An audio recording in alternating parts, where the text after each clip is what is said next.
and we're going to be talking about the Port of Alaska Modernization Program. Keep in mind that the port is a municipality of Anchorage-owned facility, even though it serves the whole state and the region, state, and the nation. We are a municipal department, and that does raise some challenges and some public policy issues about whether a city or municipality ought to be funding, or how it ought to be funding, a regional, statewide, or federal facility. Port of Alaska is the state's. You want to go ahead and switch to the next slide? Sure. Sorry, have to get into the battle rhythm here. Okay. So Port of Alaska is the state's primary cargo handling facility, and what that really says is, why should people in Fairbanks care about Port of Alaska and the condition of our docks? Because we're effectively the Port of Fairbanks also. If you look at Alaska, logistically, we are an island. About 90% of all of our inbound cargo, fuel, freight comes in by marine vessel. That's either ship or barge. And if you look at all of the freight that comes into the state, about half of it crosses Port of Alaska's docks. That was about 3.9 million tons of cargo in 2018. Half of that cargo keeps on moving to final destinations outside of Anchorage. Fairbanks would be one of those spots. Just as an example, for example, cement. 90% of the cement used in the state of Alaska crosses our dock.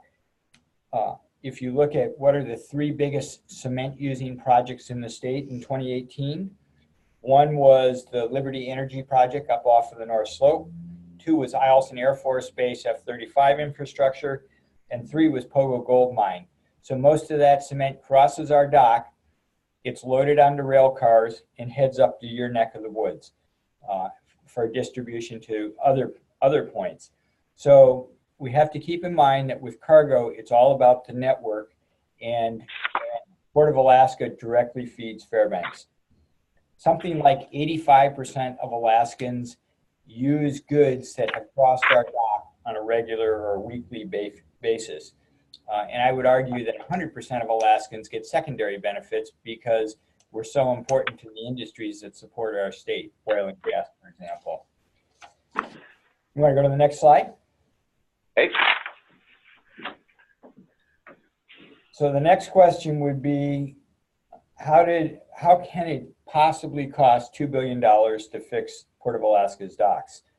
I know we've been talking about this for quite a while, years now, in fact, and all of a sudden last month, the headline came out and said $2 billion. I'll say, first of all, if you didn't realize that it was going to be a big project, it's because people weren't paying attention.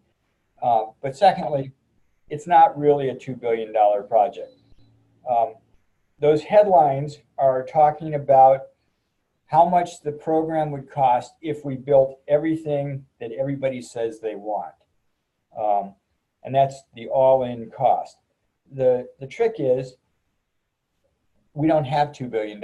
So clearly it can't be a $2 billion project because we can't build more than what we can afford to pay for. So the criteria that led to that $2 billion project, back in 2014, they had a series of design charrettes where they basically brought all the various port stakeholders in and said, hey, what would you like? And folks like Tote and Matson talked about what kind of docks they would want. Folks like the security, earthquake resiliency we want. The Department of Defense came in and said, okay, we need a minimum of this much dock to serve the Department of Defense needs.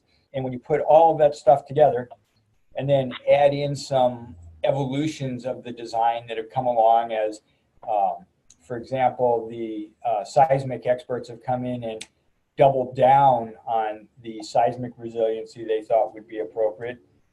Pretty soon we had a $2 billion dock. But now we have to go, all right, we know what we want. What can we actually pay for? I've had a number of people say, well, let's just go to private financing and let the private private businesses pay for it. Keep in mind that private businesses are in business to make a profit. They're not going to build more dock than they can operate profitably. And I would argue that a $2 billion dock can't be operated profitably because so many of the pieces don't generate revenue. And we'll talk more about that in a minute. You want to go to the next slide? Okay. So before we go too far, the next question that I'm always given is why Anchorage? Why should the Port of Alaska be in Anchorage as opposed to somewhere else? Seward always being the favorite one. And my answer is, hey, Seward was the original gateway to interior Alaska. They have been since the gold rush days. Seward built their first deep water dock in 1906. That's why you have the Alaska Highway System starting in Seward. You have the Alaska Railroad System starting in Seward. You have the Iditarod Trail starting in Seward.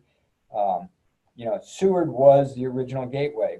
Some folks go, okay, well, maybe it shouldn't be Seward. How about Whittier? Well, Whittier, the Army opened up its dock in Whittier in 1943.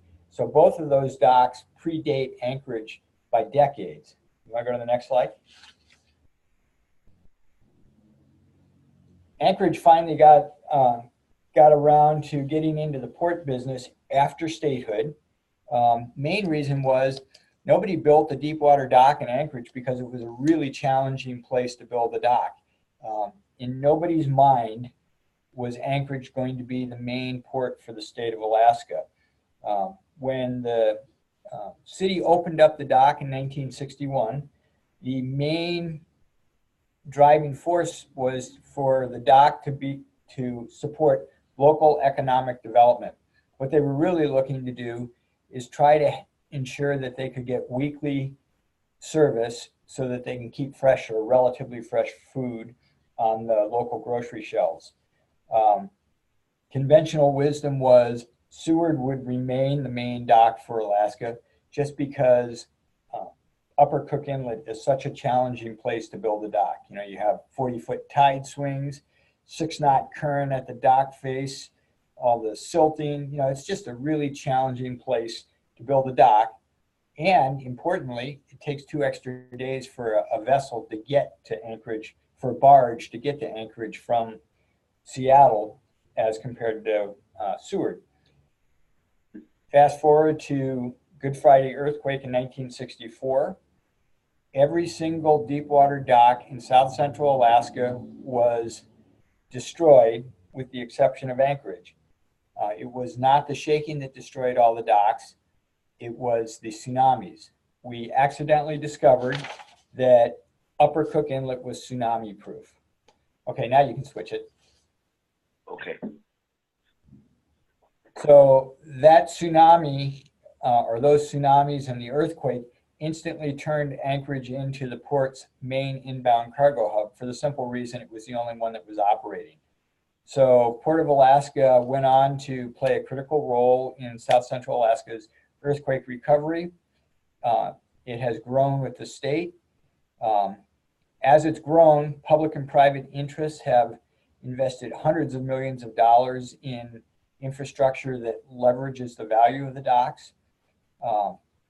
We have become the state's or the intermodal cargo transportation hub for the state. We connect the state's main marine, road, rail, air, and pipeline cargo transport systems. We have all sorts of infrastructure built up on the port or immediately adjacent to the port. We have 125 acres of container yard, 3.4 million barrels of fuel storage, 60,000 tons of cement storage, 2 barge companies. The Alaska Railroad is immediately adjacent to us. I mean, the infrastructure is huge. And the port has more inbound cargo handling capacity than every other port in South Central Alaska combined. So that's what we have at the port, and that's what we're determining. Do we want that to continue, or do we want to move it somewhere else?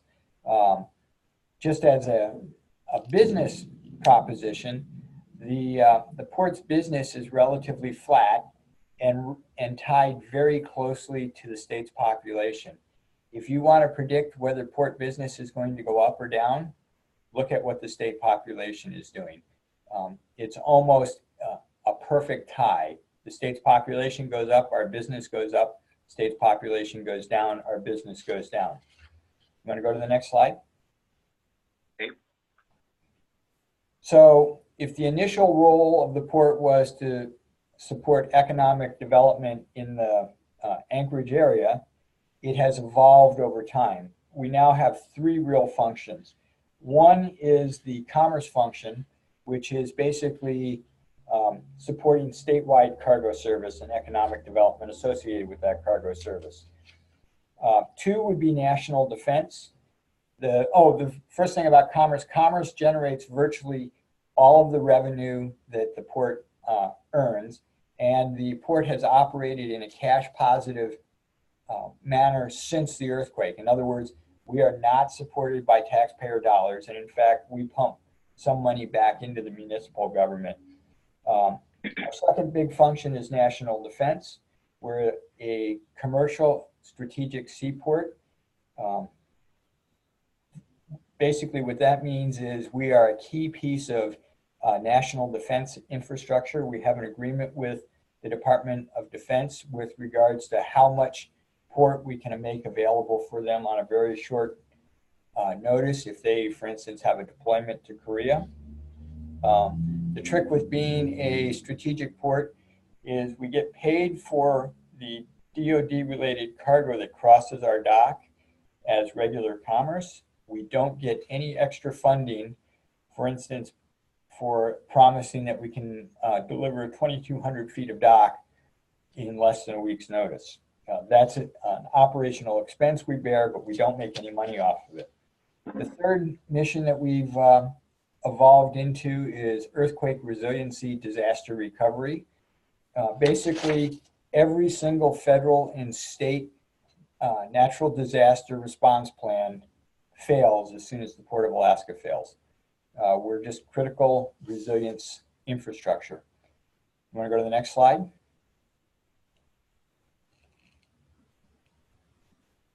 So our challenge then is that our docks are old and corroding away, and we are probably within about 9 or 10 years of having to start closing docks because of lack of load-bearing capacity.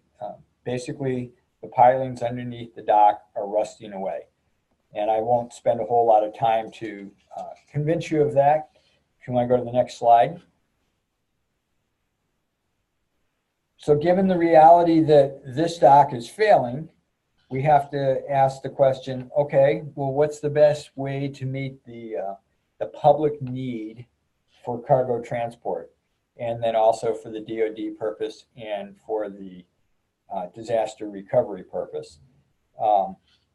We could replace Port of Alaska docks here in Anchorage, or we could put them in another location. Basically, given the state's small population, it's not an option to say, oh, let's have 2 or 3 ports and spread the business out. We don't have enough population density up here to support the business that would keep redundant large ports in business. So we've done benefit cost analysis of the not Port of Alaska locations, for instance, Seward, Whittier, Valdez, the Alaska Marine Line Terminal here in Anchorage, Marathon, Nikiski, terminal down in Nikiski. And all of the benefit cost analysis come back saying Anchorage is probably the place. You want to go to the next slide?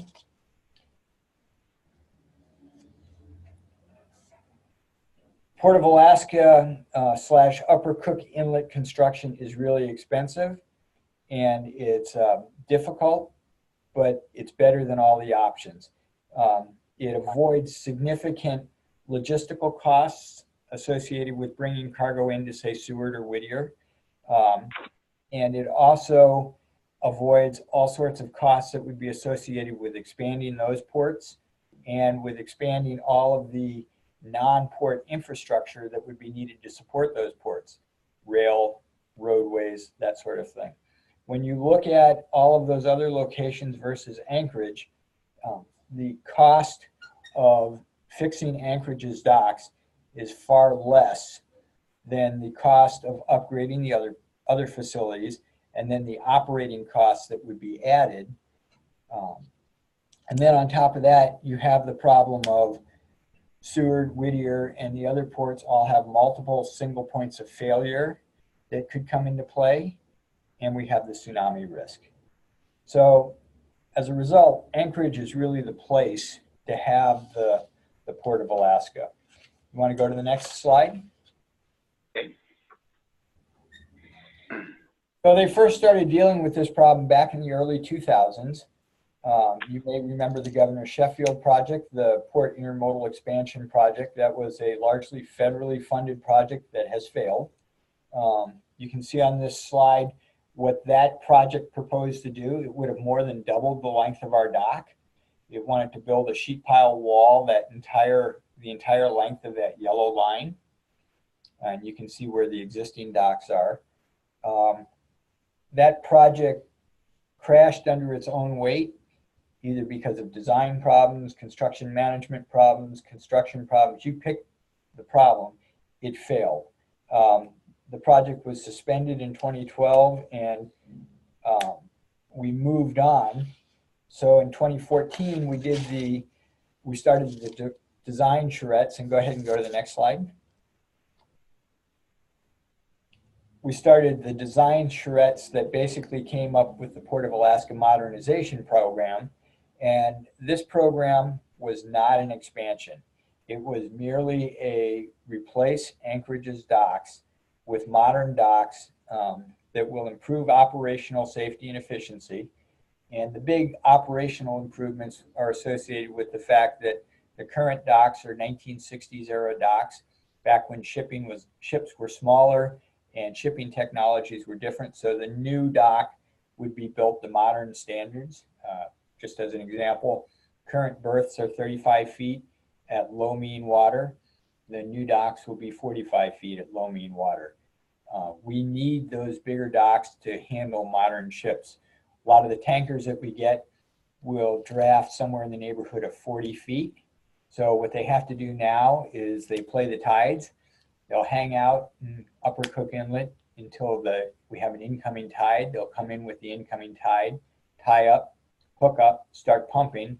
And by the time the tide turns and they're at low tide, they've hopefully gotten enough product off of the vessel that 35 feet is enough. You know, it's a game they play. We can work with it.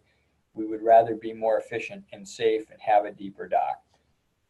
The key is it's not an expansion project. You want to go to the next slide? Okay. So where did the $2 billion cost estimate come from? That number came up from the project manager. It's the municipality of Anchorage hired CH2M engineering company, now called Jacobs, to manage the port modernization program. And depending on which dock you're looking at, we are at anywhere from 30% design all the way to the petroleum cement terminal is basically at 100% design. They've gone through, looked at the cost estimates for all those docks. When you add up all of the costs, throw in a significant, about a 20% contingency for cost overruns, they came up with the $2 billion number. The Muni is doing diligence right now to confirm that those numbers are correct, but we have no reason to believe that they're not, because CH doesn't make any money based on the size of the estimate. You know, if the project gets bigger, CH's check doesn't get any bigger. Their contract is what it is. You want to go to the next slide? Just so you know, Jim, I did print out the documents that you'd sent along with the presentation. And so everybody has them before them. Particularly, I've been looking at the one that just has all the snapshots through Port modernization, Port of Alaska modernization program, phases 1 through 5. So I just want to let you know everybody has those. Okay, great. Okay. So please proceed. So if you're looking at the modernization program, the key to remember is that it's a program. It is not a single project. Depending on how you count it out, it's 8 or 9 different projects. The first project that's underway right now is the petroleum cement terminal. That's a replacement for our existing facility, which is actually the oldest dock on our wharf. We have what's called the North Extension Stabilization Program. That's basically a repair project for damage done back during the port intermodal expansion project. They built a bunch of land while they were building that long sheet pile wall. The land is not stable. It's also navigationally in the way, so that we can't build the new container docks while keeping the old container docks open. There's not enough room to safely dock and operate ships while that extension is there, so it needs to be removed. The program includes 2 new general cargo terminals. One's a lift-on, lift-off terminal that Matson uses. One's a roll-on, roll-off terminal that Tote uses. It includes what I'll call the Department of Defense component. That's the amount of dock and facilities that DoD wants us to maintain that we don't use in our everyday business needs, or isn't part of our everyday business needs. So for example, DoD, we have an agreement with them where they mandate that we supply 2,200 feet of cargo deck or cargo dock face, so that if they wanted to, they could bring in 2 military transport vehicles to do a quick deployment of basically all the equipment at Jager and up in Fairbanks. For instance, if we invaded Korea, they would take the dock over. We don't need 2,200 feet of dock to pay for, to service Alaska's cargo market. We could easily get by with, say, 1,500 or 1,600 feet of dock. So, who pays for that extra dock? That's the DoD component. We have what I call the super seismic resiliency.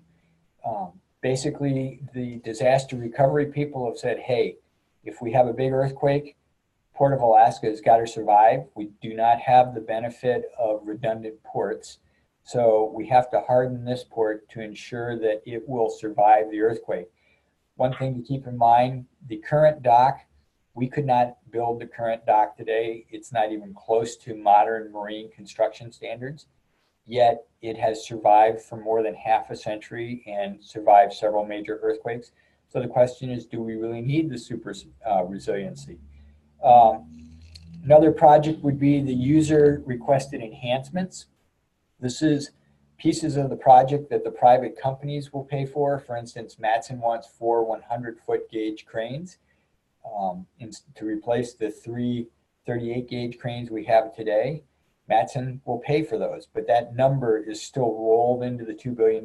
It's not necessarily a public cost, but it's a cost to the project. We have 1 more petroleum-only terminal, and then finally we have to finish demolishing Terminal 3, which is the current Tote project. When we're all done, that terminal will just be hanging there. It doesn't have to be demolished right away, but eventually it will have to go away. So those are all of the different projects that are included in that $2 billion number. They are of different importance, and they don't all have to be built right away. You want to go to the next slide?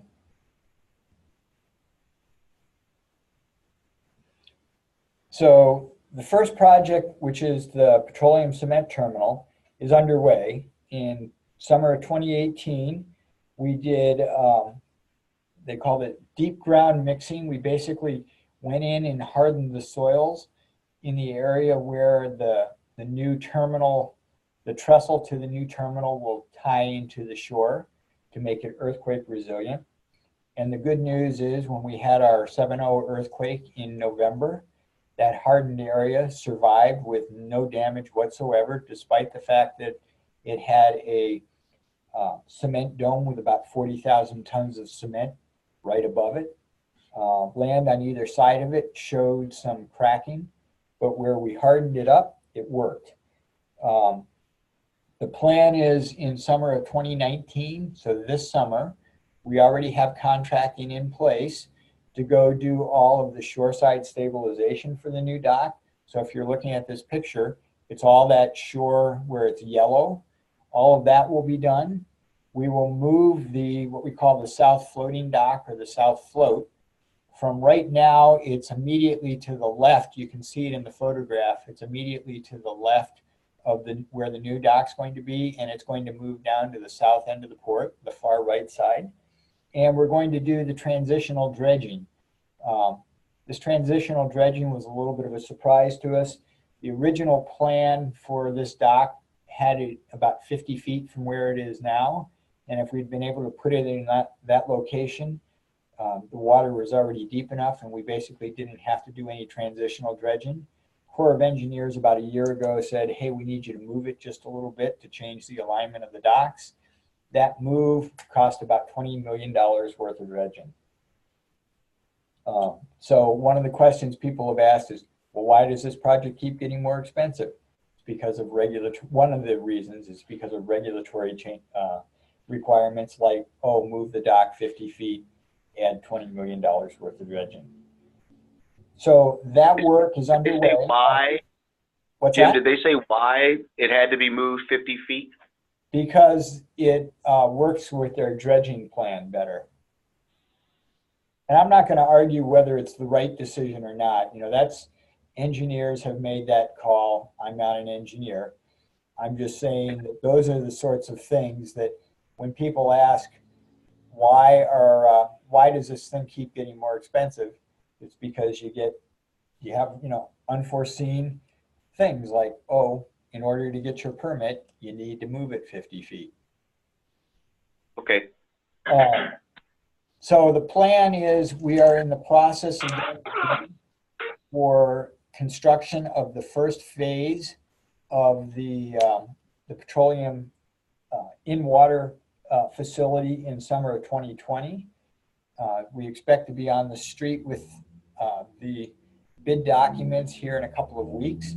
The reason we're doing that already for a 2020 construction is because the lead time to get the steel is a year, because we're getting such big pieces of steel. You don't just go down to Home Depot and order, you know, 75 piles that are 205 feet long and 48-inch diameter and all the other specs for it.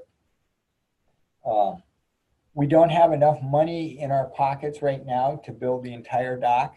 So what we've done is we've split it into two projects. In summer of 2020, we'll build the trestle and part of the platform. Summer of 2021, we'll put in the, assuming we get money, we'll put in the remainder of the dock. After that, we'll move forward with the container terminals. You want to go to the next slide? We're almost done here. Okay. And then I'll let you guys start peppering me with questions. So, you know, the real question comes down to, well, actually, I guess I should say, so if you look at this, you can see the various pieces of the project.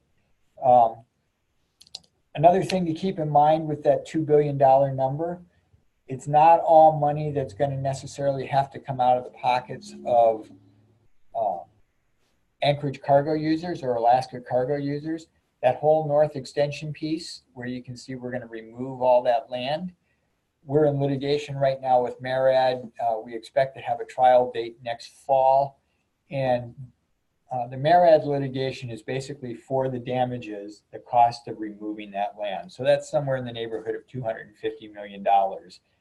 That is part of the $2 billion program, but hopefully it will come from the MARAD settlement and it won't be an expense that Alaska or Alaskans have to pay. Who's NARAD? Somebody have a question? Yeah, who's NARAD? I'm sorry. MARAD is the U.S. Department of Transportation's Marine Administration. MARAD is the organization that managed the failed port intermodal expansion program. So as I said, that program was being built largely with federal money that Ted Stevens acquired. And because it was federal dollars, the Department of Transportation decided it wanted to manage the project. So even though it was at a municipal port, because it was being built with federal money, the Marine Administration was responsible for the project. So they basically made the decisions that we'll say didn't go so well. and that's why we're suing them for the monies, or not. We're not suing them for the monies that got spent, because most of those were federal monies, so the muni or the state didn't actually lose them.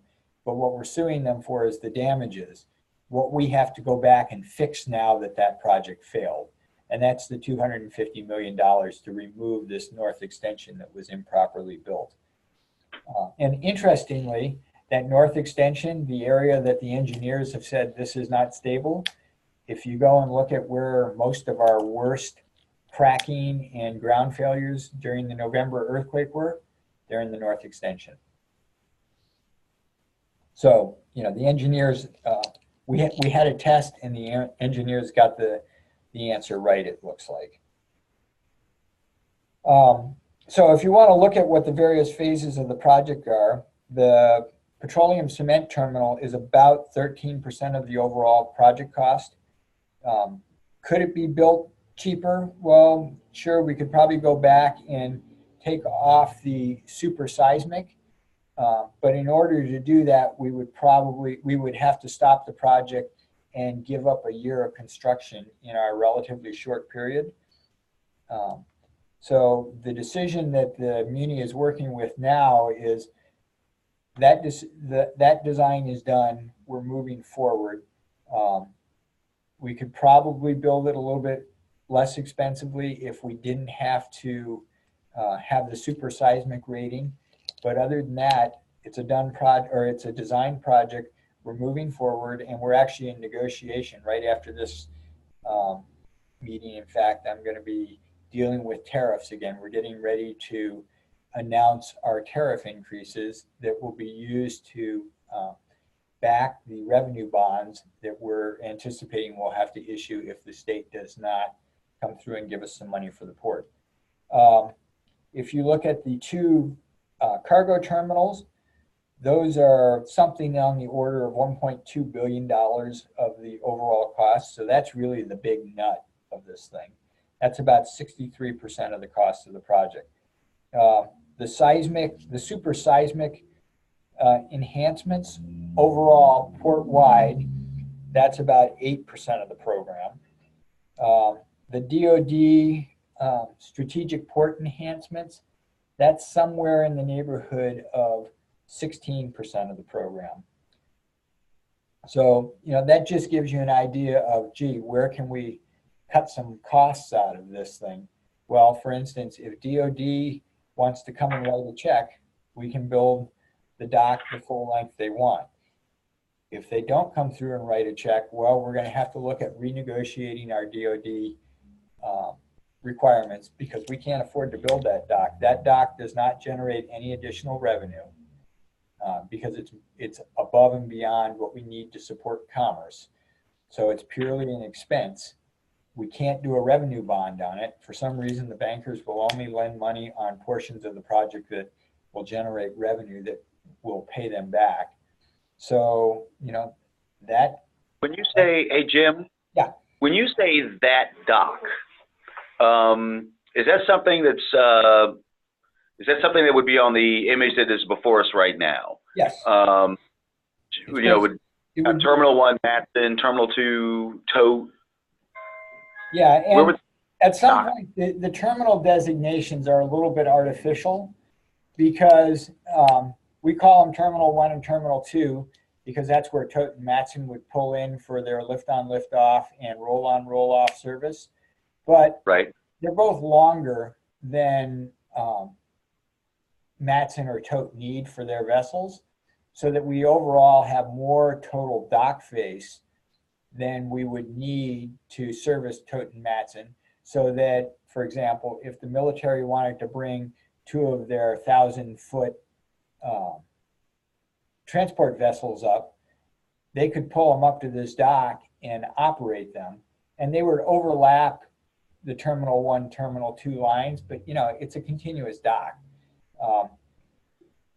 You know, when we designate something as Terminal 1 versus Terminal 2, think of it like the painted lines in a parking lot. You know, you can park over the line. So essentially, in order to meet the DoD requirement, we're stretching the dock out, and it's longer than what Matson and Tote need. Okay, understood. Does that make sense? Yes, it did to me. Yeah, I mean, in simple terms, Carry on. DOD wants us to supply 2,200 feet of dock. Matson and Tote need 1,700 feet of dock to maintain operations with the size vessels that they want to sail to Alaska. So who pays for that extra 500 feet of dock? That extra 500 feet of dock is in the neighborhood of $303 million, so about 16% of the project. And that is what you call Terminal 3. No, terminal, what you see on there is Terminal 3 right now. Right now, so, okay, what's difficult, our plan is to more or less replace the existing dock. The new dock will be about the same length, within 10 or 20 feet, 10 or 15 feet of the same length of the current dock, but it'll be about 150 feet farther out into the ocean so that it's in deeper water, and it will be about 400 yards south of the current dock. The configuration we have right now is the petroleum cement terminal is what we now is replacing what we now call POL 1/Terminal 1. And then Matson uses what we now call Terminal 2, and Tote uses what we now call Terminal 3. So don't look at the Terminal 1, Terminal 2 designations in this picture. It's a little confusing. Where it says Tote berth and Matson berth, those are the new dock. That Terminal 3 is from the old dock. I guess I've looked at this so many times, I didn't realize that they didn't make it clear the difference between the old dock and the new dock. Oh no, but what you said is eventually you would expect Terminal 3, what is currently designated as Terminal 3, to go away. That's right. That will eventually have to be demolished because it's corroding also. We've got, it won't be usable. That dock is actually the newest dock in the stack. We've probably got another 15 years of life in that dock. However, it will eventually have to go away because it will become unstable and it will become a navigational hazard. But, that's not a huge hurry. We don't have to do it tomorrow. And does leaving it there for some time give you that extra space to accommodate DOD? No, because it's tucked back behind the new Terminal 2. So it wouldn't be usable by a DOT type vessel. Smaller vessels like tugboats, for instance, could tie up there, maybe a barge. The problem is we wouldn't have any way to offload the barge because Terminal 3 is set up with trestles that are specific to Tote. So it would be a place where you could tie up, but you couldn't do a whole lot there. And you could only bring in relatively small vessels because you would have to be able to tuck them behind the main dock. Yeah, I think I'm tracking. So really what Terminal 3 is it's going to become, it'll be there, but it won't really be usable for much. Yeah, so it would basically just sit there and not be used. Okay. What's the probability of DOD checking somebody into the project? Well, that's a good question. I mean, I've had literally dozens and dozens of generals here. Every single one of them has said, oh yes, this is a critical piece of infrastructure and we need it. The problem is DOD does not have a funding source for paying for facility improvements at commercial seaports. So if we were a Department of Defense seaport, not a commercial port, they could build a new dock. Finding money wouldn't be a problem. But because we're a commercial port and a port owned by a non-DOD entity, they can't put any of their cash into us. We thought we were moving toward a solution in that under the transportation bill that just got filed like a week ago in the Senate, there was a provision that was going to let Department of Defense go into transportation projects and designate them as DoD important projects that could be funded specifically with DoD funds. That provision did not make it through committee though. So as of right now, we're in the same situation where there is not a way that DoD can say, we want to spend money on this project, put money into it. And, you know, back in the days of Ted Stevens, when we had earmarks, Senator Stevens would have taken care of it by putting an earmark in for the port. That's how we got so much of the port intermodal expansion project money paid for, is with earmarks. But right now we're in a non-earmark period, so that's not an option. So our only real option for getting federal money is to get it through DOT, Department of Transportation, and the Maritime Division. Every time we put in for any sort of a federal grant for Port of Alaska, it has to be approved by MARAD. I mentioned earlier that we're in litigation right now with MARAD for $250 million. For some reason, every time they see one of our projects, it disappears from their stack. Have you, on the military side of it, have you looked into what they call community partnerships? We have, and because of the scale of our project and the type of it, basically under the community partnership program, there's nothing that can help us.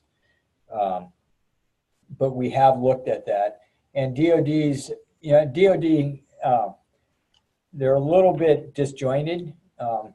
On the one hand, if you talk to the strategic and tactical side, they're all about, oh yes, this port is critical. We need to have this infrastructure. And if you go and talk to the community relations facilities side, and we're not the only port that has this problem. Every strategic port has this issue. The various communities will go and say, hey, can we have some money to support this strategic asset? And DoD's response is, well, we pay our bills. You know, 20% of you Port of Alaska's business is DoD, and we pay for it. So what are you whining about? So we're getting our commerce payments from them. We're just not getting any money to pay for that facility that we need to have that is in excess of the commerce requirement. Just so you know, Jim, we this conversation is not something that's unfamiliar to us. I mean, there have been discussions up here with the military regarding partnerships, essentially trying to find funding streams for joint use facilities, and it is a challenge. Yeah, no, and that's what I'm saying is we're completely aware that this is not just Port of Alaska. Every single strategic port in the country has variations of this same complaint. Now, the one thing most strategic ports get that we don't get is they get their dredging for free. That's basically the payback for being a strategic port is the Corps of Engineers comes in and does your dredging. We actually get our dredging off of another law that Senator Stevens got passed years ago, so that the dredging piece of it really is not part of our strategic port package. So anyway, the bottom line is how do we pay for this thing? You know, we've got a $2 billion project. How do we pay for it? The general thinking is we're moving forward. Oh, thank you. We're moving forward with replacing the docks.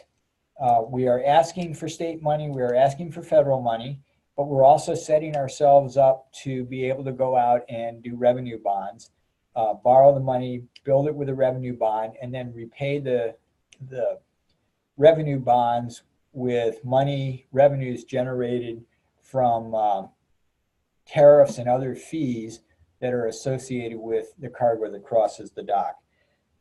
The trick with a revenue bond is the bankers will only lend money for portions of the project that are generating revenue. So for instance, super seismic, Tote and Matson will not pay any more to move their cargo across a super seismic dock than they will a regular dock. As a result, we can't revenue bond for the portion of the project that would be considered the super seismic. We can't revenue bond to fix the north extension, the repair project from the expansion program, because that repair will not generate an extra penny of revenue. We can't revenue bond for the DoD component because we're not making any money off of that. So that's why we're going to both the state and federal government and asking for money to pay for the benefits that go to the DoD or to disaster recovery. Our basic model is that the beneficiary should pay for anything that we build. So if the piece of the dock we're building benefits our users or the cargo recipients, it should be paid for by the business model or by the users. So Tote will pay for the special trestles that they need for their project. Matson would pay for the cranes and the associated dock improvements associated with their lift-on, lift-off operations. Now, the thing is Tote and Matson are both in business to make money, so you know they're going to pass that on to the cargo, the end users. So at the end of the day, what's really going on here is Alaskans are going to pay for it. The question is it being paid as a cargo-related expense, or will it be paid, as essentially a part of a state tax? And then the big policy question that comes out of that is, well, what's the most efficient way to do it? If we just add all of our expenses to the cargo, what's going to happen is that will end up changing our business model. So that if I figure out how much I need to raise my tariffs to build the cargo docks, and then the cost of cargo goes up proportionately.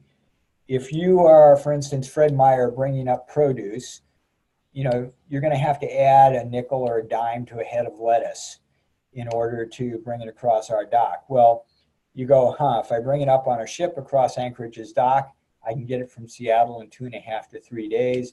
If I bring it by a barge into Whittier or Seward and then truck it, that takes 10 days. Produce has a bad habit of, liquid lettuce after a week. So we're going to pay the extra money and bring it up on the ship. Great. So you've paid the extra nickel or dime for that head of lettuce. Now, your Kendall Toyota, you're bringing cars up. You go, it's an extra, $300 to bring it up on a ship in 2.5 days. Well, I can bring it up on a barge in 10 days. Customers don't get quite as good a service because they have to wait longer for their car, but we save them a few $100s.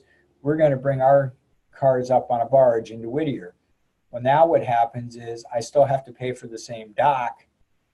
The problem is I'm now paying for it on less tonnage, so that head of lettuce that was going to be an extra nickel or an extra dime is suddenly an extra 75 cents. And then, that starts wagging the entire economy in that it throws the cost into some really strange places where you're paying disproportionate costs depending on what the product is. The big danger that this opens up is as we start raising tariffs, where are the elasticity points of what people are willing to pay, and how will that wag the economy and impact our ability to pay the bonds off? Who provides oversight regarding tariffs for the port? Well, we have a port commission, and as I said, the port commission is in the throes right now of the port staff put together proposed tariffs. We worked with a consultant to look at how much money the various docks, or right now we're working on the petroleum cement terminal, how much that dock's going to cost, how much we'll have to raise fuel and cement costs in the form of a tariff in order to pay for that dock, because we're working on the notion that the beneficiary pays. So as a result, for the petroleum cement terminal, that will all be paid for by tariffs and fees associated with fuel and cement. And the Port Commission is reviewing those tariffs right now. And the Port Commission is a subset of the Assembly?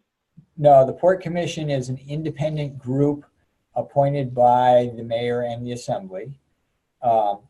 Basically, it's like our it's not our board of directors. It's a level between the Assembly and the Port. So what's going on is the port recommends the tariff increase. The Port Commission approves it and then passes it on to the Anchorage Assembly that also has to approve it. And once the Anchorage Assembly has approved it, it becomes law and we move forward with it. So, Jim, couple things. Okay. You mentioned earlier that the municipality of Anchorage takes a fee off of the operation of the port. Do you have any idea how much that is?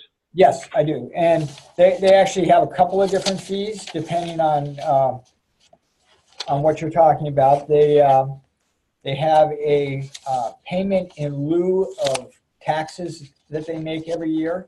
That was somewhere in the neighborhood of, let me look this up.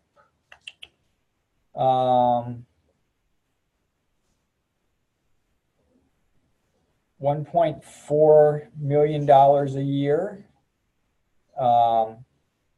So actually, so the port's income last year, I'm looking at 2017 numbers, I'm sorry. In 2017, the port's income was somewhere in the neighborhood of $14 million. So we paid $1.4 million in the payment in lieu of taxes. We paid a dividend of $650,000, and then we paid $1.1 million in intergovernmental charges. And the intergovernmental charges are things like when I use the municipal attorney's office as the port's lawyer, we have to pay a fee for that. Or when we use the municipal IT department's services, we pay a fee for that. That would be the intergovernmental charges. That's why the port, we only have a staff of about 25 people, and most of those are the maintenance guys who do things like drive the snow plows. And the things like human resources services, those are all covered with our intergovernmental charges to the muni.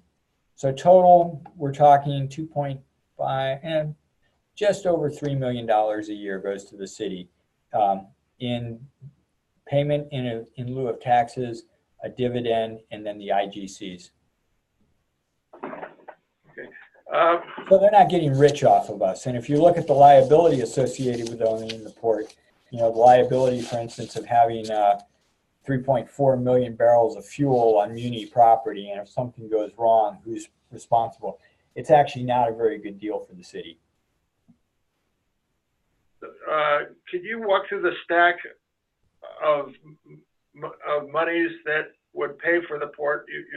You mentioned DOD, you mentioned state, you mentioned municipal bonds. Well, we have some money that's left over from the Port Intermodal Expansion Program. When that program got closed, we had something like $128 million left over. That's the money that we've used for our permitting. It's basically being used across the entire program for the initial design work, for the permitting. We did a test pile program 2 years ago to test the proof of concept. We installed 10 piles and then uninstalled them just to prove that we could actually build it, so that we wouldn't run into the same problem that the port expansion program did, where they designed something that couldn't be built. You know, so that money is down to somewhere in the neighborhood of, don't quote me to the dollar, but I think it's about $62 million left. And it's being allocated across the program. In terms of other monies, we got a $20 million grant from the state last year that's going toward the petroleum cement terminal. And the rest of it, we're going to have to do a revenue bond for if we don't get state money this year. So it would be a municipal revenue bond or a state revenue bond? No, it would be a revenue bond from the port. So the port is an enterprise department of the municipality, so we have our own bonding capability. You know, one of the public policy issues is it reasonable for Anchorage taxpayers to have to pay more for their school bonds or their park bonds because they're financing the port, and that's a statewide facility. And the thinking is, no, that's not a reasonable piece of public policy. Let the port pay for it itself off of its independent revenue bond capacity.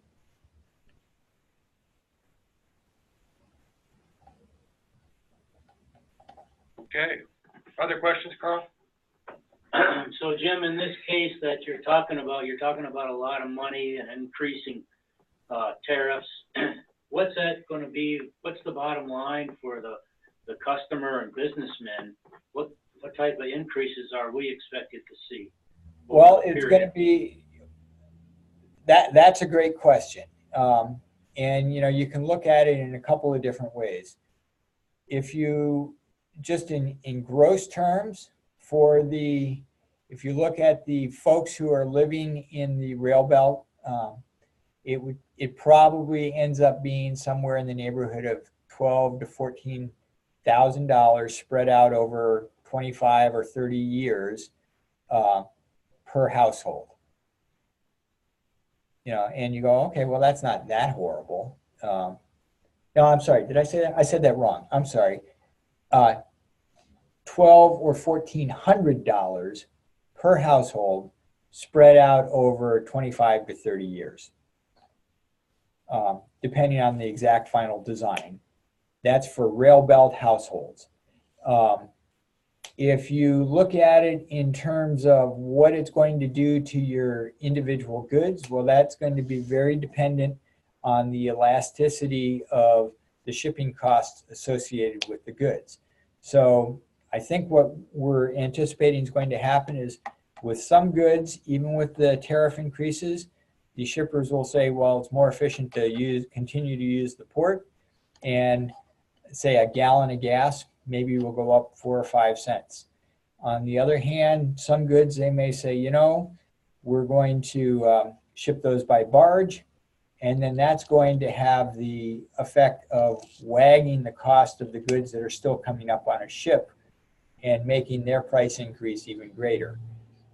And we don't have a good way of predicting that, because the business models that all these private businesses have, those are competitive trade secrets.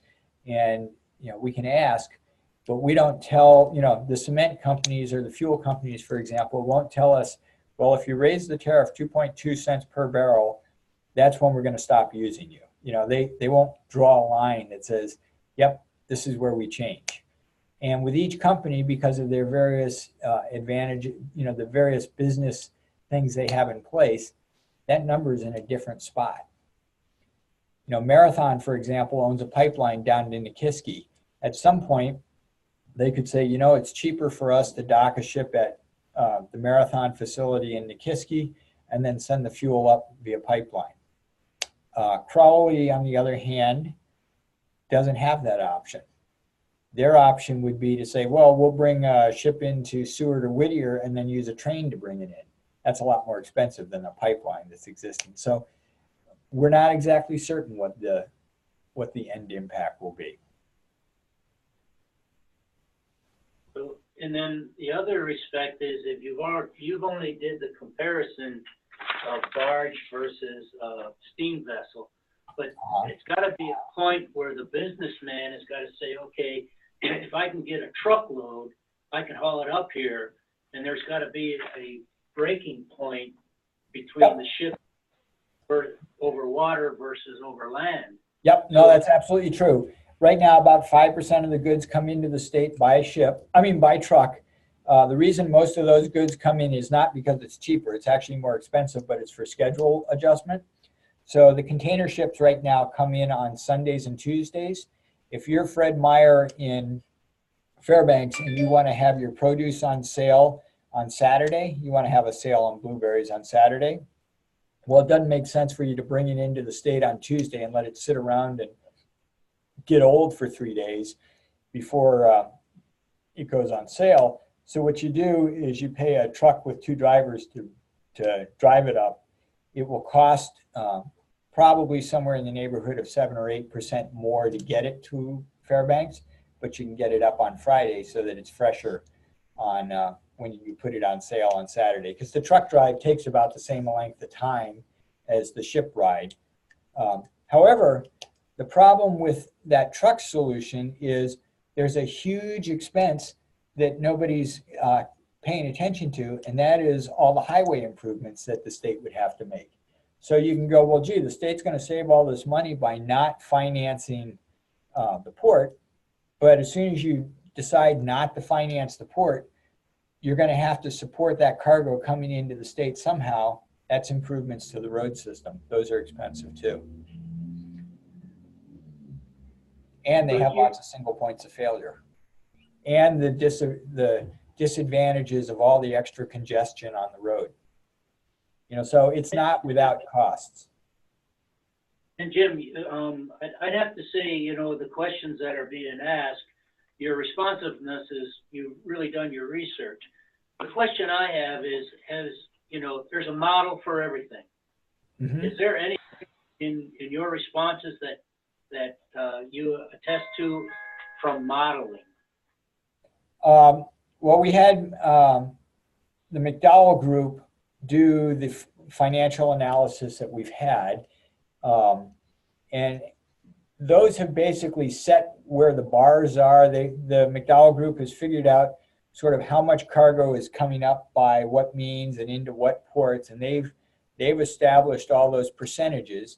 Because one of the problems is none of these are numbers that are routinely reported to anybody.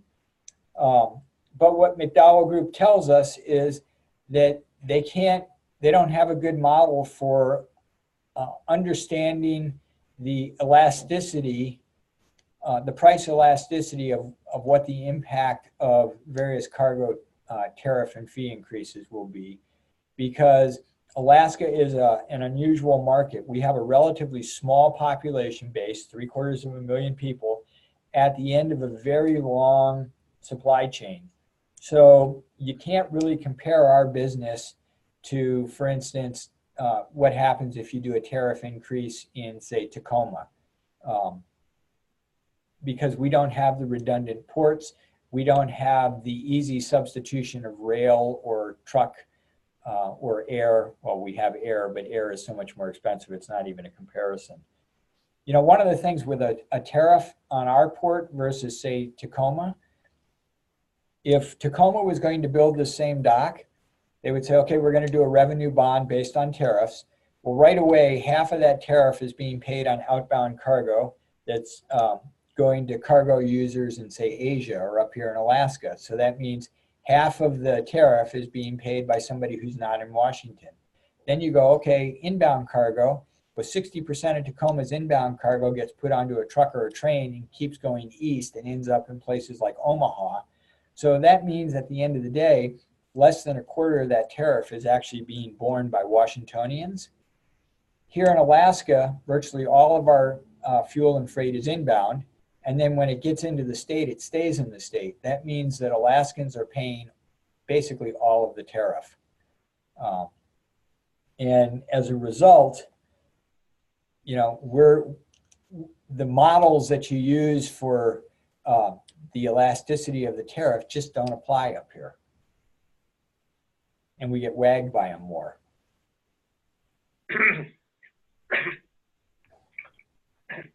Jim, are the tariffs regulated? Does it go through Regulatory Commission?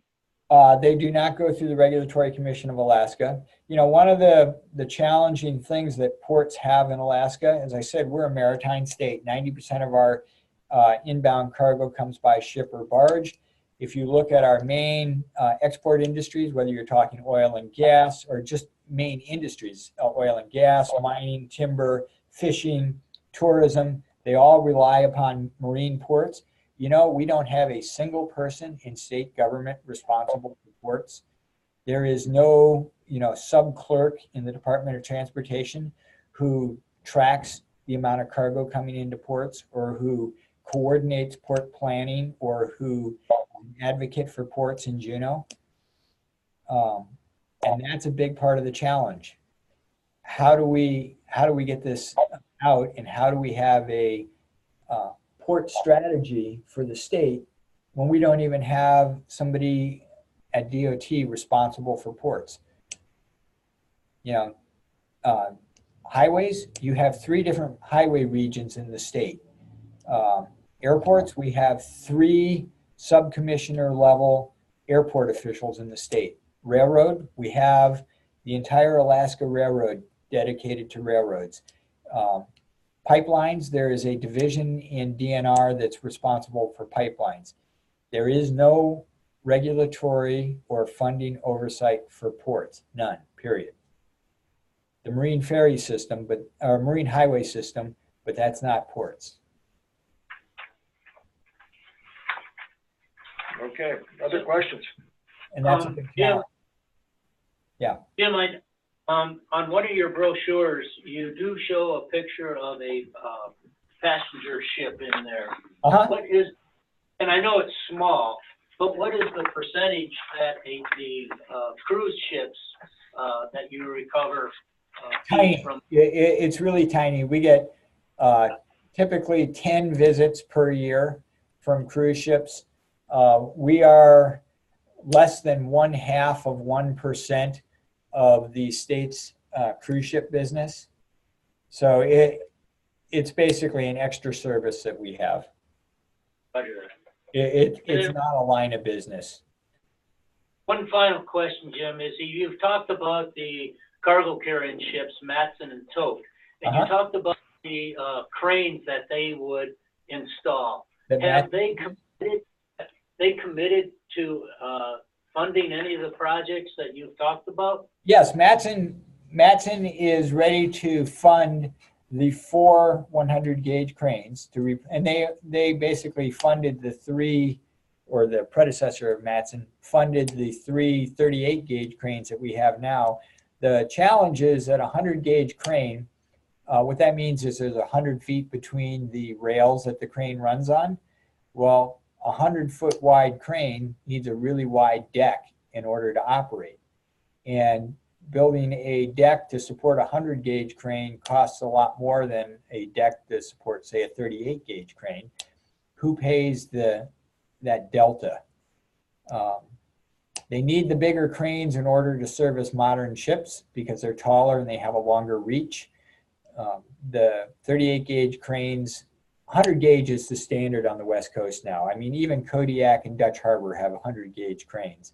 All up and down the West Coast, they have minimum of 100 gauge cranes in order to reach all the way across the ship to offload it. Ships aren't like cars where you can unload one side and then turn it around and unload the other side.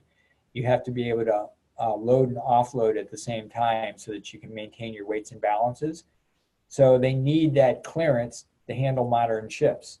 But who pays for the extra expense? And that's one of the big public policy debates going on. So to clarify then is that... you said that was your last question.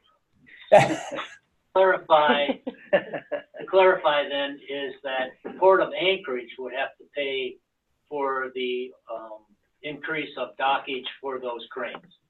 Well, that's the discussion is would we pay for it, or how do we, if we're working on a beneficiary pays, at some point we have to pass that cost on to the beneficiaries. And if you say, all right, having modern cranes benefits the cargo end users, somehow Alaskans end up paying it at the end of the day. Whether it comes through a tariff or a fee increase that Matson charges, it's sort of immaterial. By the time it gets to the shelf at Fred Meyer, it's an increase. No, and I understand that, but my question was the commitment to increase, to pay for the increase of the dock to support the cranes. So well, you're saying Matson has committed to pay for the cranes. We are in discussions with them right now about how we're paying for the extra wide dock. Because if you talk to Tote with their roll-on, roll-off operation, their perspective is, hey, we don't need any deck at all. All we need is trestles that connect our ship to the shore. So we don't need a deck, which is expensive. Matson, on the other hand, is saying, hey, Tote, the problem is your trestles are good for you only. Nobody else can use that. It's not a benefit to any other port user. whereas our dock, anybody can use. You know, DOD can use it, the cruise ships can use it. So now the question is, okay, who's responsible for paying for that extra expense? And how do you do it in such a way that you don't give a disproportionate business advantage to either Tote or Matson? So we can actually see this visually. Like I said, I'm back on the wants slide. That's why it's such, again, a nice, well, a relatively thin, almost dimensionally what there is now, just further in the water for the quote-unquote tote berth, but the extra wide decking for the Matson berth. Oh, okay. Yeah, and the tote berth right now, what they're showing is that it does have a full deck, because that's what DOD, for instance, could use, or what a cruise ship could use. It's got enough deck for those vessels to be able to dock and be serviced. Tote's perspective is, look, we don't care about the deck at all. All we care about is the trestles that connect to the side of the ship. So as far as Tote's concerned, you could have a gangway that the longshoremen can walk on to tie the ship up, but no deck at all, and they would be perfectly happy. The problem is, and it would be a lot cheaper to build, the problem is it wouldn't be usable by anybody other than Tote. So effectively, we would be building a dock just for Tote. And, you know, I've had people go, well, why don't you just make the users pay for their own docks? Well, we could do that, but then Tote's just going to build trestles. That's not going to make DOD happy. It's not going to make the disaster recovery people happy. It's not going to make the cruise ship people happy. Nobody's going to be happy except for Tote. And Tote goes, well, you know, why should we pay, you know, $500 million for a dock? We only need $125 million worth of dock. That's right, because they only need trestles, but it's not usable by anybody else. And when you're saying trestles, if you're looking at the screen, it's these laterals here? Exactly. Yeah, Tote's ship is basically a giant parking garage with 3 garage doors. And on the port side of the ship, those garage doors line up with the trestles here in Anchorage. And on the starboard side of the ship, they line up with the trestles down in Tacoma. It's a super efficient design. They can turn that ship in 9 hours. So from the time they land to the time they push off, 9 hours, they can offload 600 containers and reload 600 containers. Really efficient. Matson takes about 15 hours to do the same turn with cranes. The difference is Tote only operates between Anchorage and Tacoma. If you live in Kodiak and you want service, Tote's going to say, sorry, we can't help you because you don't have a trestle that matches our door. Matson, on the other hand, where they're a lift-on, lift-off operation, anybody with a crane can get Matson shipments. That's why Kodiak and Dutch Harbor get weekly container service, because Matson's sailing right past them when they're coming into or leaving Anchorage, and they stop and service those markets. So they lose some efficiency, but they gain versatility. So the Matson dock costs more, but it also enables cargo service down in Kodiak, in Dutch Harbor, and any other place that has a crane.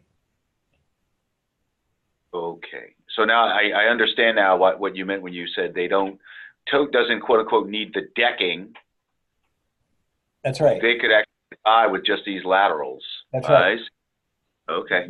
Which are a whole lot cheaper to build than a full dock. But obviously, you know, all of a sudden you've lost basically half the length of your dock, and DOD goes, well, gee, you're not meeting the DOD contract. And the cruise ship companies go, well, gee, now there's not a place for us to dock if there's a ship in Terminal 1. You know, and you just lose a huge amount of capacity because those trestles can't be used by anybody but Tote. Understood. Okay, we have one question from Gene Terrio.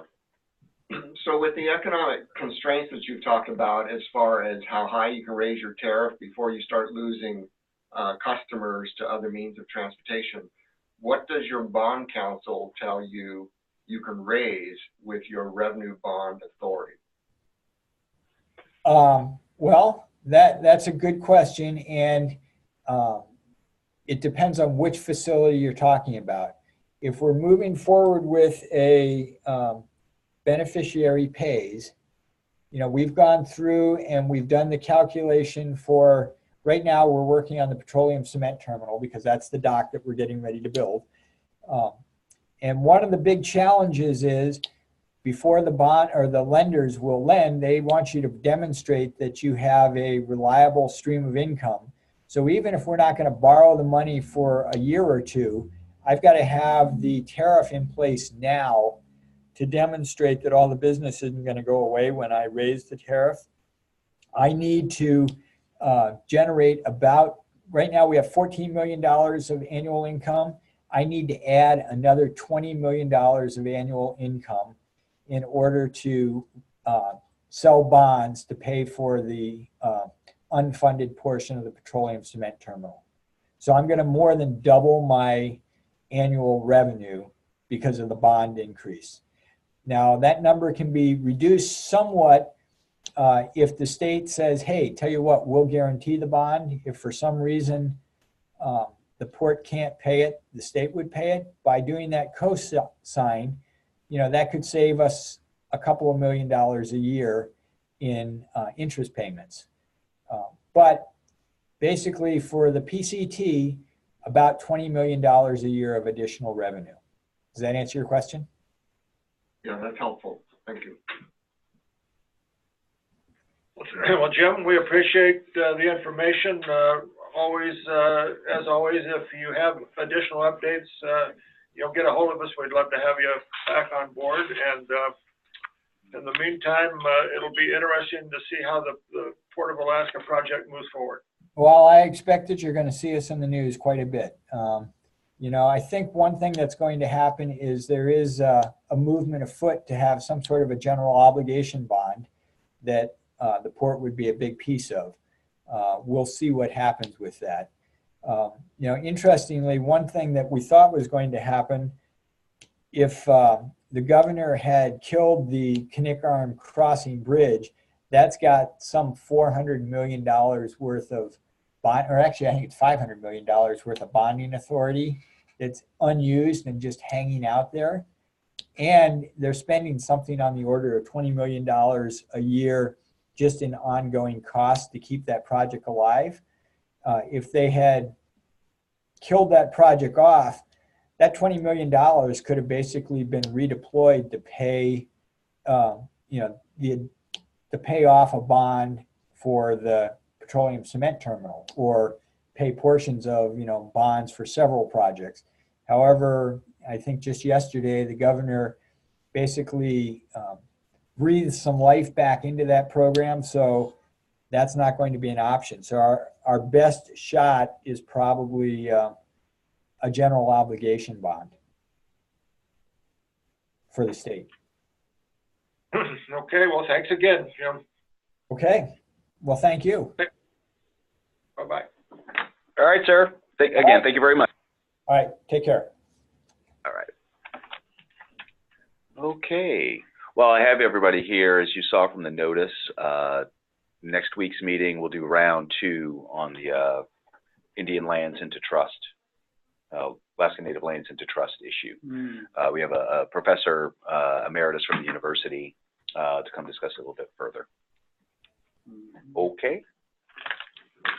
And then beyond that, I think I just nailed down Grier Hopkins for the succeeding meeting. Young Representative Hopkins is actually the chair of the House Special Committee on Energy. So that'd be the first time that I know of that there's a single chair and that it is a Fairbankson. So I've got him online or on schedule at this point to give us an update.